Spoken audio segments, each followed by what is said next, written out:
Daily morning ಟಿಫನ್ಗೆ ಏನಾದರೂ ಮಾಡಲೇಬೇಕು. ಏನು ಮಾಡೋದು? ಚಪಾತಿ ಮಾಡಿದರೆ ಅಯ್ಯೋ ಚಪಾತಿನಾ ಅಂತಾರೆ. ಉಪ್ಪಿಟ್ಟು ಮಾಡಿದರೆ ಎಷ್ಟೇ ರುಚಿಯಾಗಿ ತರಕಾರಿ ಹಾಕಿ ಮಾಡಿದ್ರು ಕಾಂಕ್ರೀಟ್ ಅಂತಾರೆ. ಪೂರಿ ಮಾಡಿದರೆ ಎಣ್ಣೆ ಐಟಮ್ ಅಂತಾರೆ. ಚಿತ್ರಾನ್ನ ಮಾಡಿದರೆ ಒಣ ಐಟಮ್. ಪಲಾವ್ ಮಾಡಿದರೆ ಸ್ಪೈಸಿ. ದೋಸೆ ಇಡ್ಲಿ ಮಾಡಿದರೆ ಕೆಲವರಿಗೆ ಹುಳಿ ತೇಗ ಬರುತ್ತೆ ಅಂತಾರೆ. ಸರಿ, ಖಾರ ಪೊಂಗಲ್ ಮಾಡಿದರೆ ಹೆಸರುಬೇಳೆ ಗ್ಯಾಸ್ಟ್ರಿಕ್ ಅಂತಾರೆ. ಹಾಗೆ ನೋಡೋಕೆ ಹೋದರೆ ಎಲ್ಲ ತಿಂಡಿ ಪದಾರ್ಥಗಳು ಒಂದೊಂದು ರೀತಿಯಲ್ಲಿ ಒಬ್ಬೊಬ್ಬರಿಗೂ ಒಗ್ಗೋದಿಲ್ಲ. ತಿನ್ನೋರಿಗೆ ಒಗ್ಗಲ್ಲ, ಕರೆಕ್ಟ್. ಆದರೆ ಮಾಡೋರ ಕಷ್ಟ ತಿನ್ನೋರಿಗೆ ಹೇಗೆ ಗೊತ್ತಾಗಬೇಕು ಅಲ್ವಾ?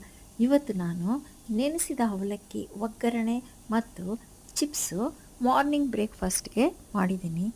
ನಿಮಗೂ ಹೀಗೆ ಆಗುತ್ತಾ? ಕಮೆಂಟ್ ಮಾಡಿ ತಿಳಿಸಿ.